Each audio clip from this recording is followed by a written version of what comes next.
We're all sorted here. Hello, everyone. Lisa Savaniak from lifelikeyoumeanit.com coming to you live today to talk about our book club. So if you have never joined one of our book clubs, this is a free event that we hold roughly every 6 weeks, maybe 7 or 8, depending on if there's a holiday that falls in there. And it is a free book club that I decided that I wanted to run because I have so many different books that really changed the course of my life. They really did. They were my therapy, so to speak, when I was in my late teens and all through my early and mid 20s, and they made such an impact on my life and my journey through healing as a survivor of child abuse that I really wanted to encourage other people to find support through the work of others as well.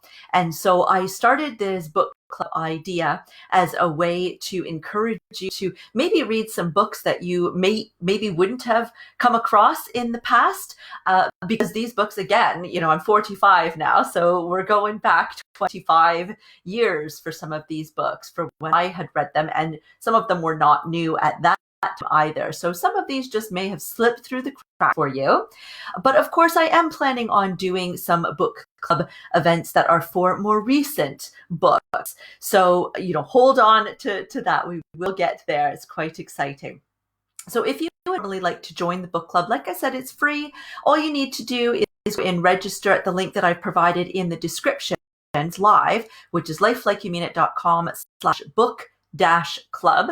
And the only reason why I'm asking you to register is so that I can keep track of numbers, and I'll go ahead and send you the recording after each of our lives that we do. And I'll also let you know in advance what the next book is, give you a link to purchase if you haven't purchased it already, and then give you a reminder that we're going to be coming up live so you don't miss anything. So it's a really, really great thing. I'm hoping that you will find as wonderful as what I have found reading these books.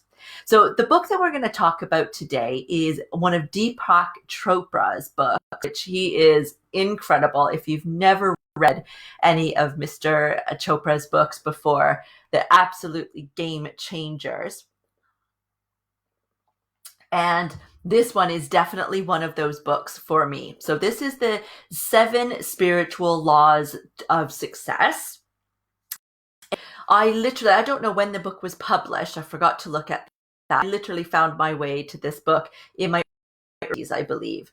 And it really, if you've been in my book club lives, then you know that I say this with pretty book, that it's a game changer. It took my life. And this is the same thing. It really was a big game changer for me because one of the books that I found my way to spoke about abuse, right? And I was in a place at that time I wasn't willing to accept that my abuse was actually causing me any pain in my present, right? I didn't want to give my abuser that kind of power. But in a way, I was in denial. I wasn't willing to look the abuse, for example. So when I was looking for all my self-help books, I was looking for things that were really designed to shift my perspective on things so that I could become stronger emotionally and mentally, spiritually. And so this is one of those books that I found. These 7 spiritual laws, they seem like they are such common sense now when I went and read it, because every book that I assign for you, I go back and I read it again, but it's fresh in my mind. And when I read this again, I just was like, oh my gosh, Lisa, it just back so many memories of these words being the first time that I had ever experienced looking at life in this type of way and looking at the way that life happens around us and the choices that we have in this type of way. And now, all these years later, reading about it again, it's like, these are things that I practice every single day without having to think about it anymore, because it's just part of my reality now. But the effort that had to go to making that happen was great. It was a very vast amount of effort that I had to implement these several laws. And once once I found my way of being able to do that, really did change for me completely and wholly. So I hope that if you've had to read the book, that if these are the first time looking at these words and these concepts, that you've had the same kind of profound reaction. If it was not the first time that you've seen these concepts and seen these words, I hope that you were able to look at it and pick up the things that, oh yes, these are familiar to me. Am I implementing them necessarily? And if not, maybe you were able to ask yourself why and start down that conversation with yourself to start piquing motivation for you to start making some really key changes.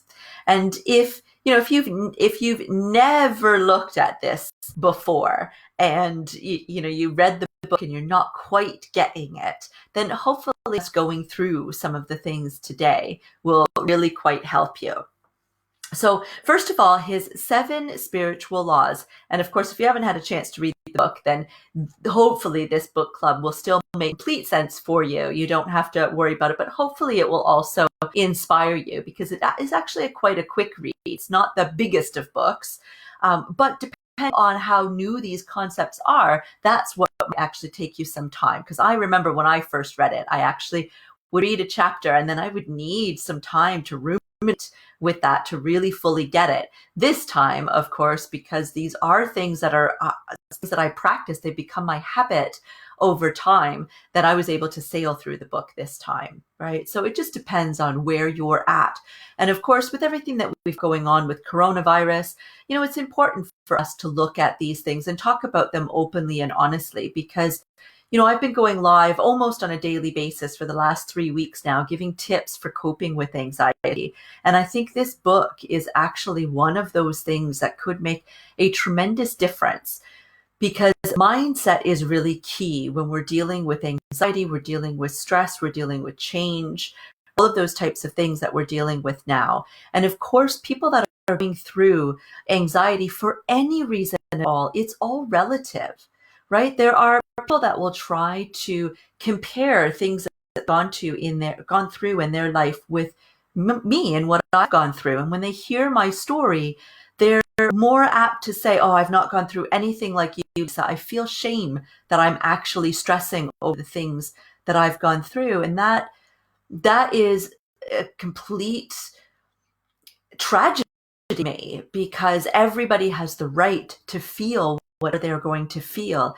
And for some people, I still remember being young enough that breaking a shoelace was the end of the world at that time.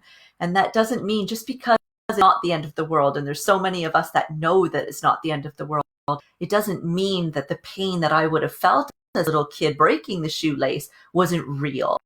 Right. And that's what I feel like we're all going through with coronavirus. There are some people that are taking it in seemingly what looks like great strides, right? And we don't know what's going on behind the scenes. They be putting on a brave face to help other people and then crying in the shadows afterwards, right? And there are a lot of people who have lost absolutely everything, but still have a positive outset, and they are on the same track and they're ready to go. And there's other people who haven't lost everything that are still able to work. They're maybe working, so they've got that variation in there, and they're really struggling, right? They're really struggling with impacting them, and the anxiety and the fear that they are facing over, what's going to happen, virus, and what the world is going to look like afterwards and whatnot. Because they still have a job and they're still earning money, doesn't mean that they're not in pain and that their pain isn't real, right? So I think whatever we can get our hands on to help us in a time like this, and whatever we feel and whatever's going on, should not be compared to somebody else. Everybody has the right to feel and deal with things the way that they're going to feel and deal with things, right? And I would just put a little caveat on there: as long as you're not hurting yourself or hurting other people. Obviously, that goes without saying, right? Don't hurt yourself, whatever that looks like, right? Show yourself love and compassion at this time. And I really do think that this book, even though I had chosen it before coronavirus broke out, this book is one of the many, many books that you can turn to that can really make and inspiring difference. Now, when I was making notes for the book that I'll go through as we go through this, I wasn't thinking specifically about coronavirus, but you'll see what I mean when we go through all 7 of our laws here, that the majority of them we can be looking, if not all of them, we can be looking at in terms with what we're all dealing with right now, whatever that looks like for each of us as individuals and for us together as a society. So our 7 rules outlined by Deepak Chopra are pure potentiality, so the law of pure consciousness, basically, the law of giving, which is really, as he says, the law of giving and receiving, the law of karma, the law of least effort, or as he puts it, the law of harmony and love, the law of intention and desire, law of detachment, and the law of dharma, which is the purpose of life. So we're going to go through each one of these, and hopefully it'll make a little bit more sense. And hopefully, whether you are looking at this through the eyes, through that lens of coronavirus or beyond, it doesn't really matter however you are looking at it. For me, when I first read this book, it was all about my past abuse and looking at my life and my childhood and something I had no control over versus the control that I started to gain through my teen years when I was safe from him, but not safe from myself, right? And how I viewed the world and the choices that I made and what my reality was and how I was creating my own reality. And this book really opened my eyes to that. And so now rereading it again, I was still able to do that. But with other things, I didn't need to go back into my past, into my childhood to do that. For me, I was able to look at it a little bit with coronavirus and for some other challenges that I have faced over the years. So I hope that you find this helpful. Okay, so I'm just going to pull up some notes here. So you will notice that I am writing as I'm going along. It's the easiest way for me to do this. And I've got like 10 pages. We probably won't get through everything, but that's fine. And of course, it goes without saying, please go ahead and write any comment. You've read the book, you've got any questions, you've got your 2 cents. This is just my opinion, what it means to me when I'm reading these words. So by all means, if you've got a different take or you just want to share, please go ahead and put in the comments what your question, what comment, what your advice, what your experience with the book is. And I would love to be able to read that. And it helps for other people to see other opinions as well. All right. So, and of course, share this out so more see it as well. So our first law is the spiritual law of success. Our first law is the law of potentiality. And Deepak Chopra describes this it's based on the fact that we are in our own essential state, pure consciousness. And pure consciousness, he goes on for the rest of this chapter to call it pure potentiality. So the pure potentiality is the name of his law. You can look at it as pure consciousness if you want. And this is the field of all possibilities and infinite creativity. And he basically is talking in this chapter about this specific law as the difference between a self-referral and an object referral. Right? So an object referral, we're always influenced by objects outside of ourselves, like situations, circumstances, people, things, right? How much money we have, what car we drive, how big our house is, types of stuff, right? And he says that in object referral, we are constantly seeking the approval of others. Thinking and our behavior are always in anticipation of a response, which means they're fear-based. And that might be, for me, when I was rereading this, it really kind of spoke to me with coronavirus and the shift that people are making from home and not be physically present with each other. And no matter how big your house is or what car you drive right now or the clothes you wear right now. And so there'll be a lot of people that will be going through a shift right now because they're going object referral to more of a self-referral. Self-referral, how Deepak Chopra refers to this, is that the internal reference point is our own spirit, and it's not objects of our experience, right? So it's literally the opposite of object referral. How this book is set up is each chapter is a new spiritual law, and he goes into a lot of detail for each one, which is But for the sake of time, because we only have an hour and there are 7 of them, what I'm going to do is just give you a brief outline of what the law is. And then at the end of each chapter, he's got a section for basically a commitment that you can give for yourself on what you do to implement that law, which I think is the most important part of anything, right? So our first law, our pure consciousness or pure potentiality, is really about non-judgment. So essentially, that's what we're looking at, not judging ourselves, not judging other people, not comparing ourselves to other people, not comparing ourselves with the amount of stuff we have or any of that kind of stuff. Okay, pardon the pun. So he has a couple of main points that he has at the end of his chapter, which you can basically hold your hand up and, hand on heart and other hand up and swear that these are points that you are going to take on board to help you with practicing your law of pure consciousness. So the first one says literally, I will get in touch with the field of pure potentiality by taking time each day to be silent, to just be.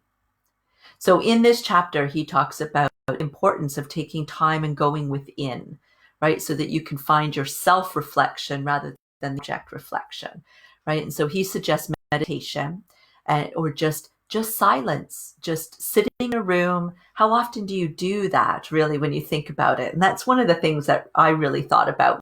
I practice meditation daily, right? I practice this particular law as I do all of them. But when I read this, I thought, I don't remember the last time I sat in silence. Even my meditations haven't been in silence. They've been to music or guided. And so I've started to make sure that I include silence in my day, particularly with a silent meditation, but that I don't have random television or music on in the background when I'm doing some activities, that I just allow myself to be.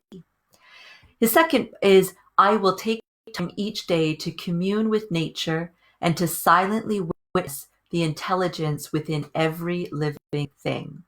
And I know that that's going to be an incredibly difficult one for a lot of people that don't live near some nature space, right? As we're going through the lockdown scenario all over the world, some people that live more in, busy urban areas and big cities might not have a park on your doorstep. You might not have a tree anywhere close to you even. So obviously on lockdown conditions, we're very limited with where we can get out. So I happen to be lucky that I have nature on my door. Recognize that not everybody is lucky, but that being said, I'm still waking up every morning with hearing birds chirp. And I'm sure if you're in the city, there's some sort of nature sound that you can try to hone in on. So even just opening up the windows and feeling that fresh air on your face, having silence, so not having a conversation, not any television, not any music, and just allowing yourself to hear what is happening outside.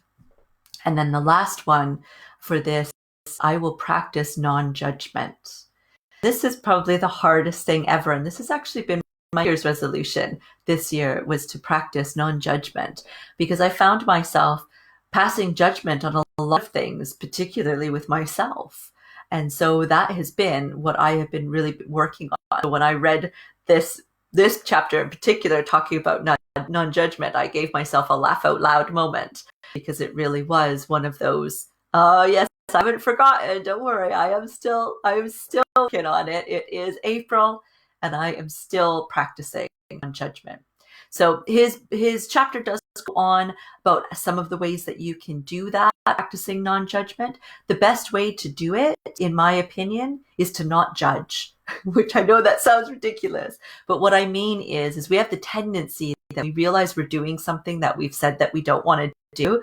Then we pass judgment on ourselves and make ourselves shame for feeling that or thinking that or doing that, whatever it is. So the best way is when you catch yourself passing judgment on yourself or somebody else, is to recognize that you're passing judgment and thank yourself for this popping back up, and for you to have an opportunity to let that judge go and then let it go.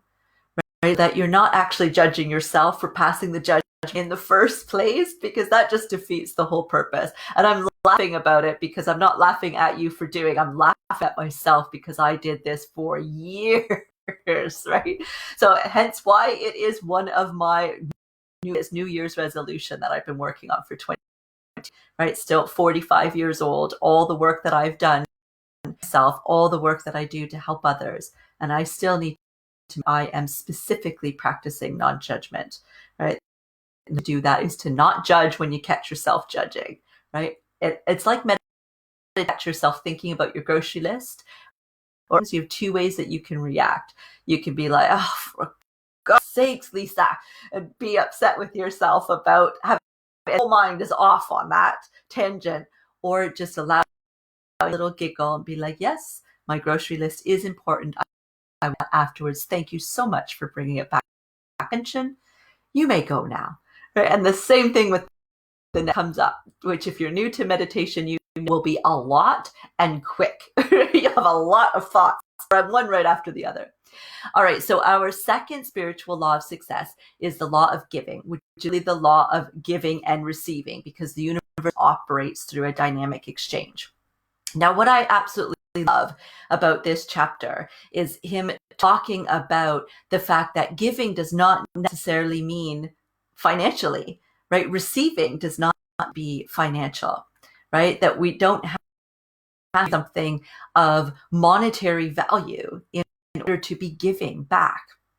And I think now, going through coronavirus more than anything else, I think we're starting to be aware of that. People just reaching out with a text to ask, how are you, right? Or asking to have a video call with you when they wouldn't have done that before, right? People, we're seeing the best of a lot of people come out during this time. So much so that I've shed so many tears of joy actually watching different segments of the news or reading different things that have popped up on Facebook and not. And I'm lucky that I have surrounded myself in a coven of people who are positive. So the things that I'm seeing on my feeds are positive. And so I would really highly recommend, now that we're talking about this, that if you happen to have one of those feeds where the majority of what you're seeing is negative and people panicking and in fear-based, if that is really setting you off, if that is something that is really difficult for you, there is no shame in going through and culling your list and being really conscious, going back to the law of pure potentiality, right? Pure consciousness, being really conscious of the people that you are surrounding yourself with, particularly on social media, because they are right now the ones that are impacting us more than our normal friendships would, because they're the ones that we're actually seeing every day as we're opening up our feeds, right? Versus our lovely friends who might be of a totally different caliber and would have normally given us hugs and support and, and all of that love that we would have got being face to face, that now we open up our feeds and we see all this negativity. So it's time to do some culling and make sure that when you're popping up your feeds, that they are positive, right? So he's got a few suggestions here for being able to act out our law of giving and receiving. So he says the best way to put the law of giving into operation, to start the whole process of circulation, right? Because this is kind of linked with karma, which we'll get to later. What you put out is what you're going to get back, right? He says it's to make a decision that at any time you come into contact with anyone, you will give them something. It doesn't have to be in the material things, right? It certainly doesn't have to be money, right? It could be a flower, it could be a compliment, a prayer, or a blessing, whatever works for you. In fact, the most powerful forms of giving are non-material. The gifts of caring, attention, affection, appreciation, and love are some of the most precious gifts you can give, and they don't cost you anything but the time it takes to give them. When you meet someone, you can silently send them a blessing, wishing them happiness, joy, and laughter. This kind of silent giving is actually very powerful, Chopra says. And he says, one of the things that we can say out loud, the commitment that we can make to ourselves, so at the end of the book here, his 3 things we can say to ourselves, make commitments to living the law of giving and receiving, is wherever I go, and whoever I encounter, I will bring them a gift. So again, a gift doesn't mean that it is material. It can be the gift of a compliment. It can be a gift of, a well-wishing, asking about their family, anything. Next is, today I will gratefully receive all the gifts that life has to offer me. Now, this is a really important one because this is really the law of giving and receiving, which means we need to be aware that when somebody is giving us a compliment, they're gifting us with something, right? We shouldn't be so quick to be like, no, no, no, I didn't even wash my hair today. What do you mean I'm having great hair? Or this old thing. We tend to kind of play down some things. And it's time to actually receive those compliments or receive, whatever gift people are trying to give you. Is for us to receive that openly with love and accept that. And last is, I meant to keep wealth circulating in my life by giving life's most precious gifts, the gift of caring, affection, and love. Each time I meet someone, I will wish them happiness, joy, and so I think that one is very self-explanatory, except for maybe the term wealth, because there are a lot of people that look at wealth as just financial, right? But wealth, as a lot of us know, has to do more with our overall well-being than it's money. All right, so our third spiritual law of success is the law of karma. And karma is both action and the consequence of that action. It is the cause and effect simultaneously because every act generates a force of energy that returns to us in like kind. So it's that age-old adage, right? Whatever you put out, you will get back. So not be exactly that, but if you put out negativity, for example, then negativity will find its way back to you. If you put out positivity, then positivity will find its way back to you. And what I like about this, I mean, karma has been something that I've looked at for nearly my whole life. And it's really made a huge difference in the way that I look at a lot of different aspects of my childhood, for example, but life as a whole.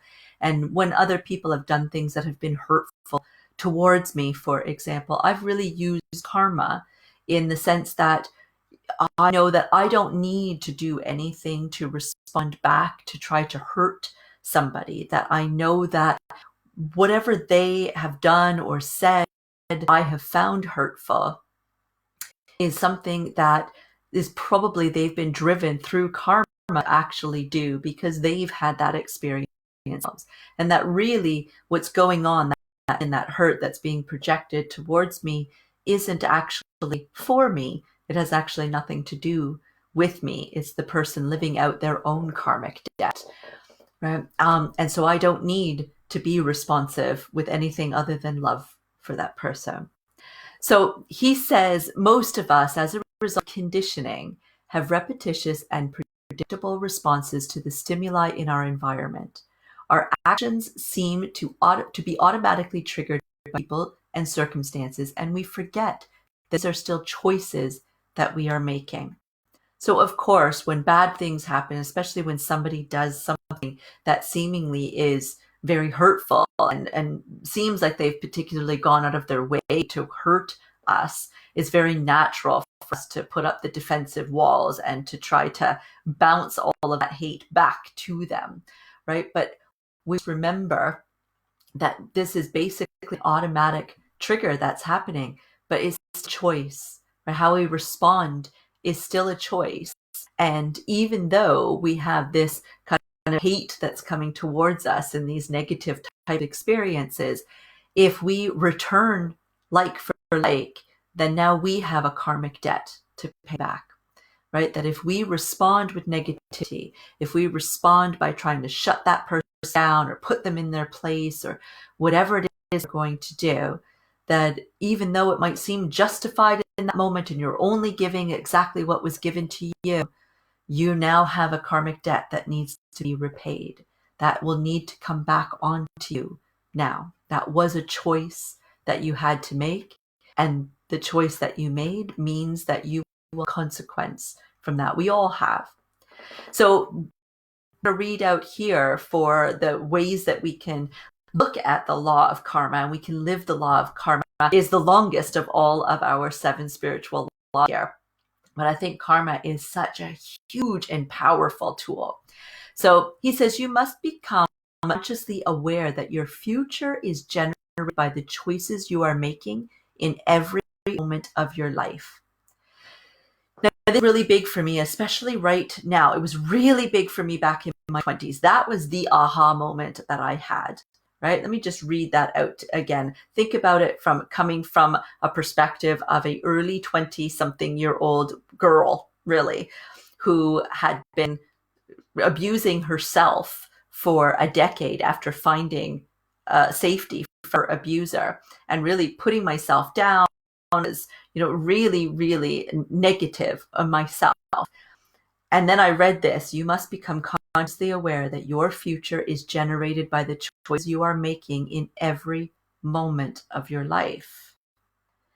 And suddenly the sky parted, and I realized in that moment that, yeah, my abuse was somebody else that I had no control over, treating me in a certain way, which made me feel very vulnerable, made me feel very out of control. I had no control over the circumstance at all, but all of the choices that I've made since finding safety, all the choices to beat myself up, all the choices to repeat old neglectful patterns, right? Find myself with relationships that were not deserving of me, to not allow myself to love, to not allow myself to for myself, within myself. All of those choice making was just that.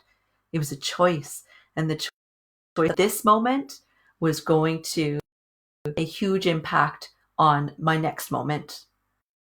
So that was really, really impactful. And as I read this again, I was reminded of how much this book statement alone impacted my life, and literally just make a complete turn in a different direction.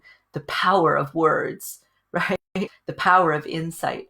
But it made me remember what we're all going through now with coronavirus. And I know that I've been putting out there a lot of positive messages, trying to give people ways of coping with anxiety, which include allowing yourself to feel whatever you're going to feel and be wherever you need to be at now, that you don't have to be thinking positive all the time.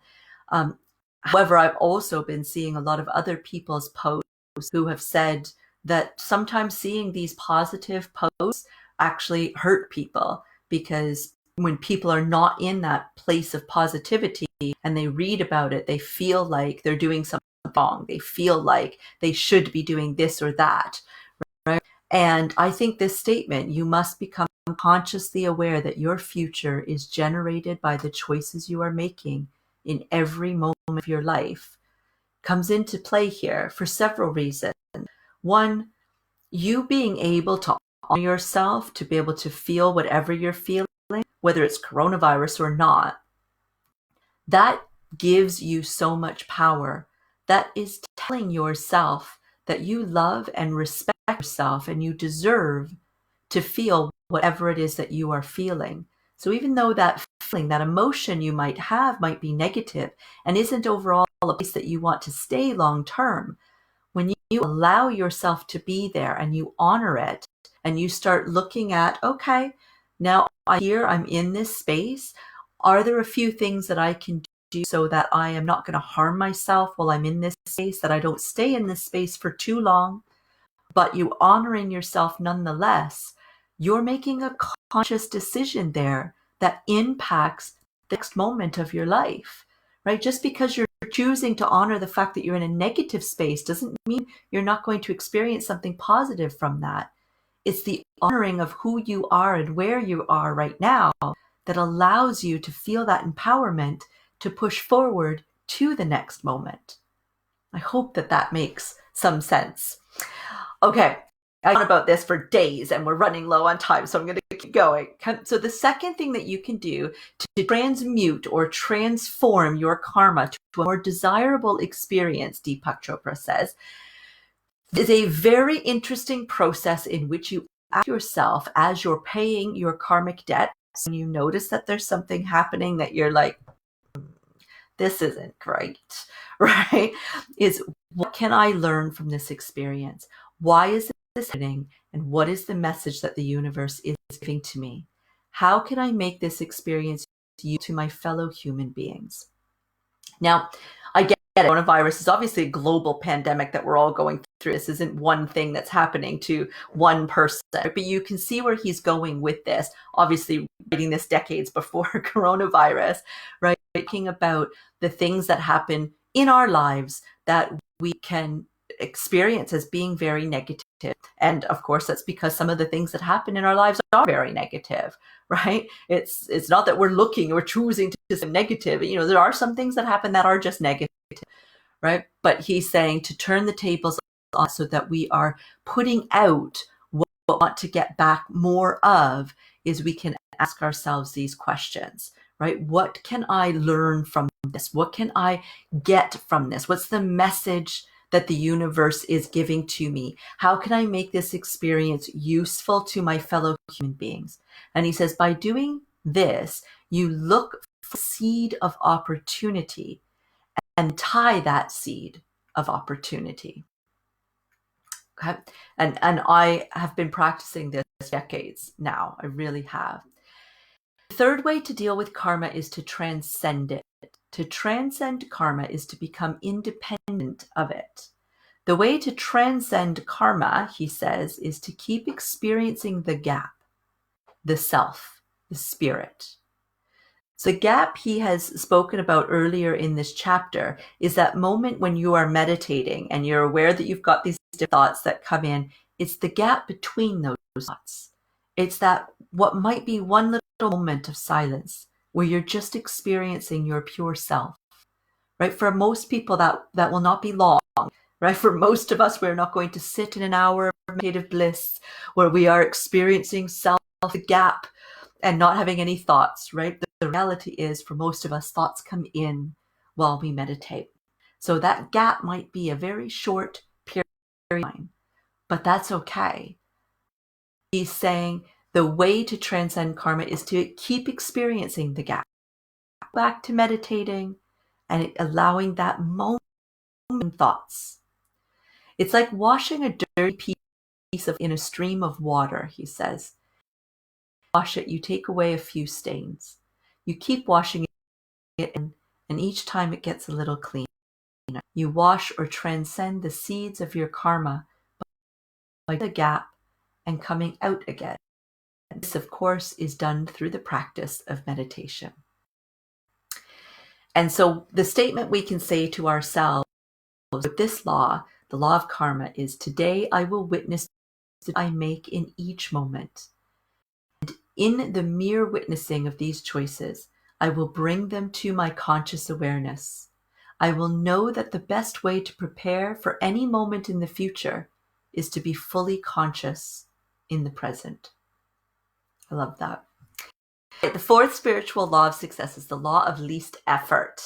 This is the law that is based on the fact that nature's intelligence functions with effortless ease and abandoned carefreeness. This is the principle of least action, of no resistance. And I get excited about this because I've talked about this before in my lives with coping with anxiety. It's to stop the resistance, right? This is therefore the principle of harmony and love. So he gives a little, well, not really an analogy, but he gives, I'll just read this out for you. When you seek money, personal gain only, you cut off the flow of energy to yourself and interfere with the expression of nature's intelligence. But when your actions are motivated by love, there is no waste of energy. When your actions are motivated by love, your energy multiplies and accumulates. And the surplus energy you gather and enjoy can be channeled to create anything you want, including unlimited wealth. So there's a few things here that he's about that are amazing. So I'm just going to read them here. There are 3 components to the law of least effort. 3 things that you can do to put this principle, do less and accomplish more, into action. The first component is acceptance. Okay, acceptance simply means that you make a commitment. Today, I will accept people, situations, circumstances, and events as they occur. This means I will know that this moment is as it should be because the whole universe is as it should. So when you struggle against this moment, you're actually struggling against the entire universe. You accept things as they are, not as you wish they were in this moment. That's where resistance comes in. When we see that things are unfolding in a different way than what we had planned or what we would have hoped for. And certainly that is true with coronavirus, right? But when you accept things as they are, not as you wish they were in this moment, this is hugely important. You can wish for things in the future to be different, but in this moment, you have to accept things as they are. When you feel frustrated, upset by a person or a situation, remember that you are not reacting to the person or the situation, but to your feelings about the person or the situation. These are your feelings, and your feelings are not someone else's fault. When you recognize and understand this completely, you are ready to take responsibility for how you feel and to change it. Having accepted this circumstance, he says, this event, this a problem, responsibility, that means the ability to have a creative response to the situation as it is now. All problems contain the seeds of opportunity. And this awareness allows you to take the moment and transform it to a better situation or thing. And there's no greater time than going through coronavirus, right? To have a good, strong look at our lives and make some tough decisions on how we want things to be in the future. So if you observe people around you, you'll see that they spend 99% of their time defending their points of view. If you just relinquish the need to defend your point of view, you will, in that relinquishment, gain access to enormous amounts of energy that have been previously wasted. I love the part of this book. When you become defensive, blame others, and do not accept and surrender to the moment, your life meets resistance. Anytime you encounter resistance, recognize that if you force a situation, the resistance will only increase. You don't want to stand rigid like a tall oak that cracks and collapses in the storm. Instead, you want to be flexible, like a reed bends with the storm and survives. That is so powerful. I'm going to keep on going because I'm aware. The fifth spiritual law of success is the law of intention and desire. And Deepak Chopra said that this law is based on the fact that energy and information exist everywhere in nature. In fact, at the level of the quantum field, there is nothing other than energy and information. The quantum field is just another for the field of pure consciousness or pure potentiality. The quantum field is influenced by intention and desire. So, of course, this chapter goes on different having an intention and having a desire. Here's the few things that Deepak Chopra is recommending that you be able to state, to commit to, able to help with your intention and desire. And that is 1. I have a list of all my desires. I will carry this with me wherever I go. I will look before I go into my silence and meditation. Look at it before I go to sleep at night. I will look at it when I wake up in the morning. I will release this my desires and surrender it to the womb of creation, trusting that when things don't seem to go my way, there is a reason, that the cosmic plan has designs for me much grander than even those that I have conceived. So this is the concept of coming up with a goal, having a desire, right? This is what I want. And then being able to be flexible, to be that reed, right, that we looked at with least effort, and to be able to be flexible on how you will reach the goal so that you can spot opportunities when they come up, recognize them, and take them. All right, our sixth spiritual law of success is the law of attachment. This is my most favorite one of all. The law of detachment says that in order to acquire anything in the physical universe, you have to relinquish your attachment to it. This doesn't mean that you give up the intention to create your desire. You don't give up the intention, and you don't give up the desire.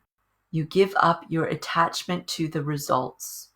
So this is what I was just saying, really, is coming up with all that you want, right? What is the desire that you want to have? And then detaching yourself from how you are going to go about. So again, I'm going to go through the couple points at the end of this particular chapter for Deepak Chopra, how he is giving you pointers, how you can commit to this law of detachment. So 1, today I will commit myself to detachment.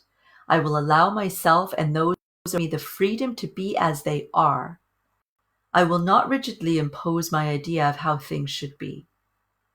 I will not force solutions on problems, thereby creating new problems. I will participate in everything with detached involvement. 2, today I will factor in uncertainty as an essential ingredient of my experience. In my willingness to accept uncertainty, solutions will spontaneously emerge out of problems, out of the confusion, disorder, and chaos.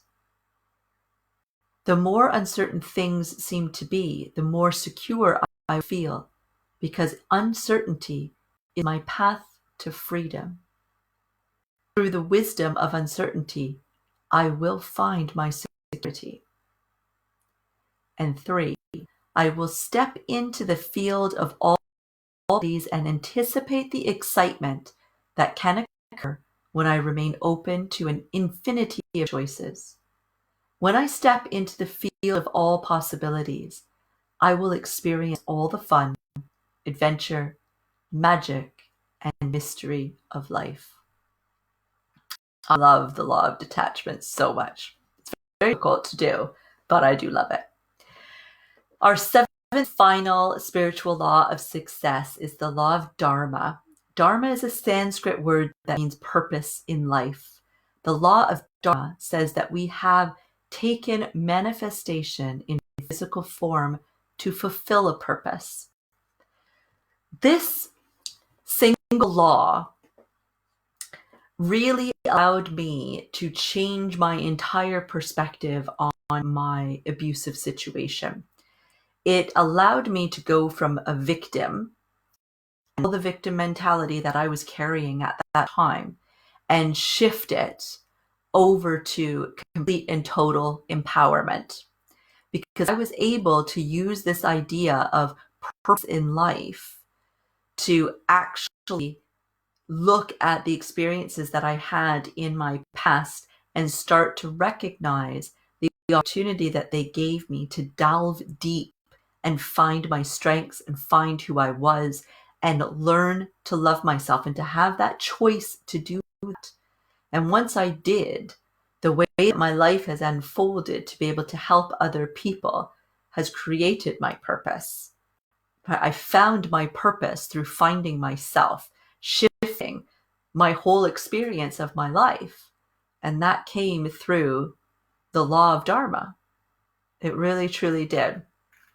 So he goes on with lots and lots of things to say about the law of Dharma. But of course, with time, I'm going to read out 2 or 3 things rather. Again, are statements that we can say to commit ourselves to practicing the law of Dharma.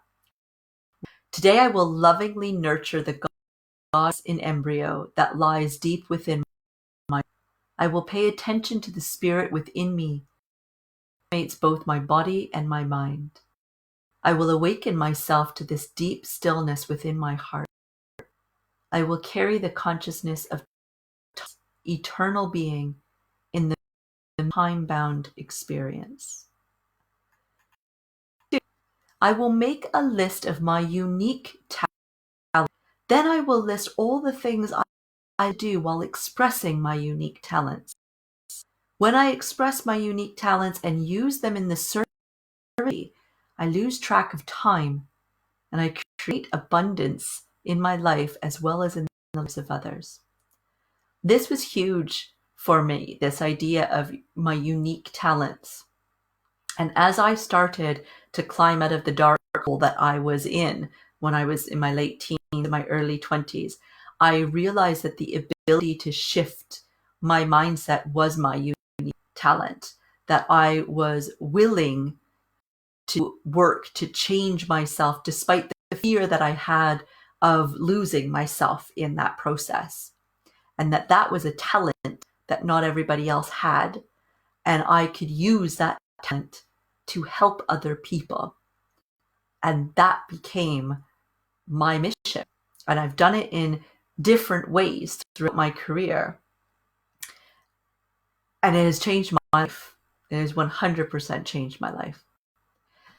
3, final thing for the law of karma. I will ask myself daily, how can I serve? How can I help? The answers to these questions will allow me to help and serve fellow human beings with love. And I would like to add that saying that and asking that of myself regularly also helps to keep me in check, because I can't come to the table and help other people if I'm not in a good place myself. And so the very act of asking, how can I help others or how can I serve others, falls back on me to make sure that I am taking care of myself, right? That old adage of you can't drink from an empty cup, right? That whole idea. And so helping others is just as much about helping myself, right? If I'm going to help others go down a path to being able to shift their mindset and their perspective in life and take their power back, and I have to make sure that I'm still actively doing that myself, which keeps me accountable. And then I just wanted to say this last statement that he has here, because I really love this. It is really moving. So this is at the very end of his book. He says, we have stopped for a moment to encounter each other, to meet, to love, to share. This is a precious moment, but it is transient. It is a little parenthesis in eternity. If we share caring, lightheartedness, and love, we will create abundance and joy for each other. And then this moment will have been worthwhile. And I think, I know, speaking for myself and all the things that I'm trying to do to help people to shift their mindset during this coronavirus, and then how some people are saying that, not me specifically necessarily, but that they are finding that actually really difficult to see this positivity and people talking about finding themselves or, eating better or exercising or whatever, because they can't do that. Then this is where, for me, we go back to our law of giving and receiving, for example, to make sure that we are always giving to somebody, that we're reaching out and asking if somebody is all right, asking, if they need a shoulder, hypothetically, to cry on right now, right? Just do little things for people that we maybe wouldn't thought of doing before, right? Those little things, you don't have to come out of this coronavirus pandemic with a brand new body and a brand new eating habit and, a brand new lifestyle that you have created. However you come out of coronavirus pandemic is what is right for you. So, don't let anybody make you feel like you're doing anything wrong because you're not doing exactly what they're doing. But at the same time, looking at how you might be able to help somebody else or how you might be able to help yourself, shifting that narrative of how you speak to yourself, right? And how you show up for other people, because I'm sure that all of you are very kind and loving and thoughtful people that naturally have been the soul of many relationships, right? Whether at work or with family or whatnot, and you're not there because we're all separated from each other. So what can you do so that when you come out of this, it will feel like this moment that we're all in right now with coronavirus? Why? Or did you find another way to love yourself? Did you find a way to what it is that you need and where you're at? Did you find a way to help quickly coming into contact with them that's made you proud? Right? There's lots of different we can grow and we can learn. And that doesn't mean that we have to, become out a completely different person. Right? You are beautiful the way that you went to this pandemic, and you'll be beautiful the way that you come out. And however you come out, and all of the good, bad, and the ugly, and everything in between that you had to go through to get out of this is your journey. Don't compare it to anybody else, because what matters is the law of pure potentiality, pure consciousness, right? What matters is your self-reflection, right? Not object reflection. Compare to other people. What you are doing that is right for you, trust yourself. Trust that it is right for you. And if that's the only thing that you take away through this entire pandemic, then I'm going to say that that was probably the biggest life lesson that you came here to learn.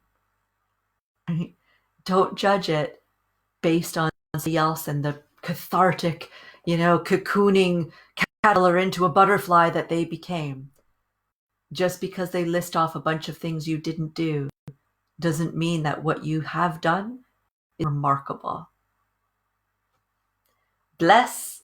If you'd like to sign up to be part of the book club, go on to lifelikeyoumeanit.com/book-club. It's totally free. It just allows you to get emails that remind you about our event. And if you do end up missing it, end up sending you the video so you can go back and you can watch it anytime that you like.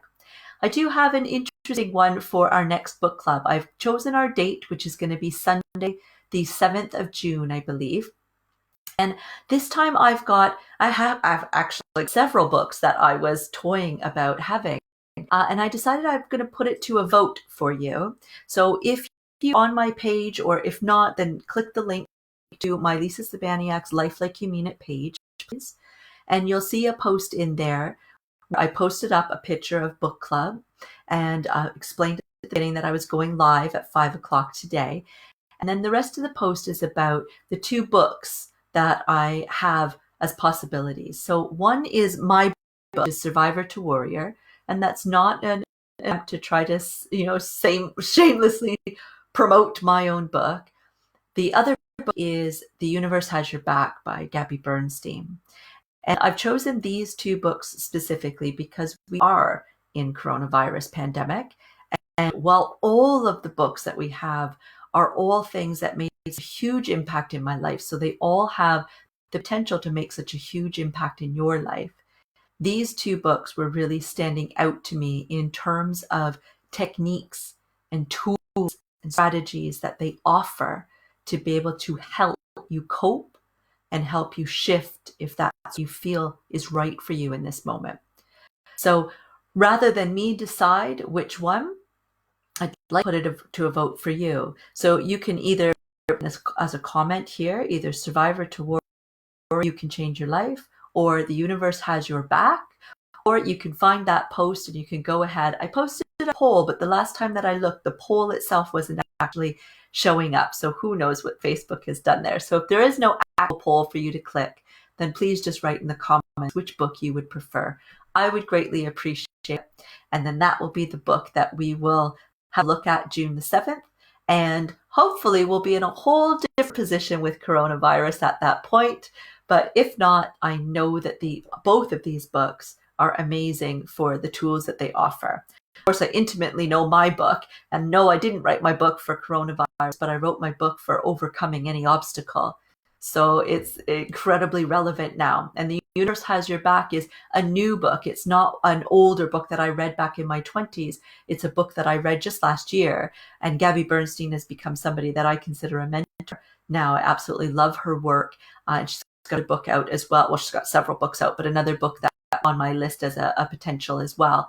But I'm going going to put it for these two, and then when we come to June, I'll give you your say again, and you can choose between another couple of books.